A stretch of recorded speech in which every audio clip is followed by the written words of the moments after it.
All right, we're back for our last segment with Christopher Cook from Alliance Insurance Services. He's answering all your questions about insurance. Some really interesting questions. Here's one for you. Do you cover beehives since they are considered livestock in North Carolina? How would I get insurance if someone gets stung on the property? So I've never insured a beehive knowingly, and I don't know their value, but certainly your homeowners or your farm owner's policy would provide liability protection to pay for injuries to an individual who happened to get stung on your property. But it is something that you should probably talk to your insurance provider about.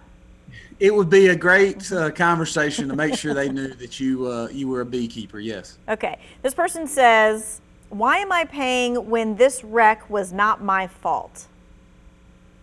Tanya, no one's really going to love this explanation, nor are they going to love the facts behind it. But insurance is just math. You and I have talked about that before. So the higher the probability of a claim, the higher the rate.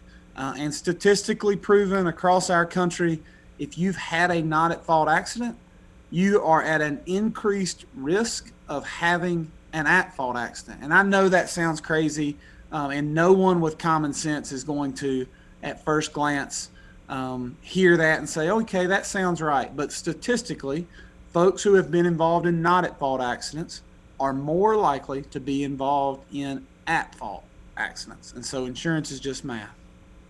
Okay, and that is why you might be paying. And sometimes you get stuck paying for the damage to your vehicle because you don't have certain insurance. Yeah, if you don't have comprehensive or collision insurance and your car was damaged and you don't know who to blame it on, typically that comes with a hit and run accident or a parking lot. Somebody dings your door or knocks your bumper off and they don't stick around and do the right thing. Then you could be responsible for the damages to your car. And if you don't have the insurance in place to pay for it, then there's nowhere else to get the money other than your own checking account. Right, because that insurance is optional. You only have to have liability, correct? That's right. Yes, Okay. ma'am. You're doing very well. Checking all the boxes. Okay. I have listened quite often. All right. This person says, the shutters blew off my house during a windstorm. Is that covered by insurance? Yes, 100%. That would be wind damage, and that would always be covered. It would be subject to the deductible. I don't know how many of his or her shutters were blown off, or what a few shutters would cost. Can you get policies for mobile homes over 30 years old? It's difficult, but yes. It's difficult. Does that mean that you're going to pay more? There's just not a lot of insurance companies in our state that insure mobile homes with that much age on them. So you've got a less competitive environment, and it's harder to find a company that will do it. Mm-hmm. This person says, can you repeat about replacing your roof and the insurance company paying 40% of it? And it's not what I said at all. I said that there is a discount on your homeowner's insurance policy rate if you have a new roof. So there are things you can do to provide savings on your insurance policies. Having a new roof is one of them, and you should notify your insurance carrier. Installing an alarm system will give you some discount, and you should notify your insurance carrier. Replacing the major systems in your home, plumbing, electrical, heating, and air, there are discounts associated with that, and you should notify your insurance carrier.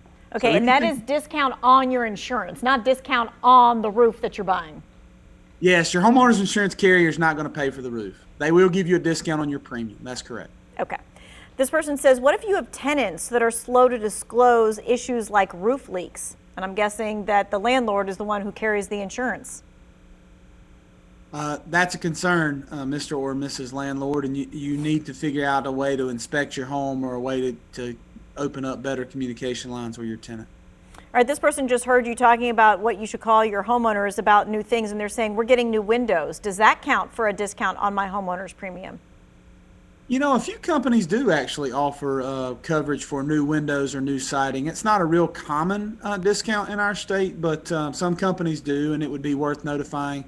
What I've noticed is if you've got a homeowner who's replacing windows, typically they're maintaining their home at a higher level than possibly some other folks. you may want to I would also encourage folks to revisit the replacement cost coverage on their home. If you're making any improvements to your home, you want to make sure that you have enough insurance to rebuild your house. Heaven forbid there's a catastrophe. So revisit that with your insurance carrier, please. And that is the specific question that you should say. Do I have enough coverage to rebuild my house? Exactly.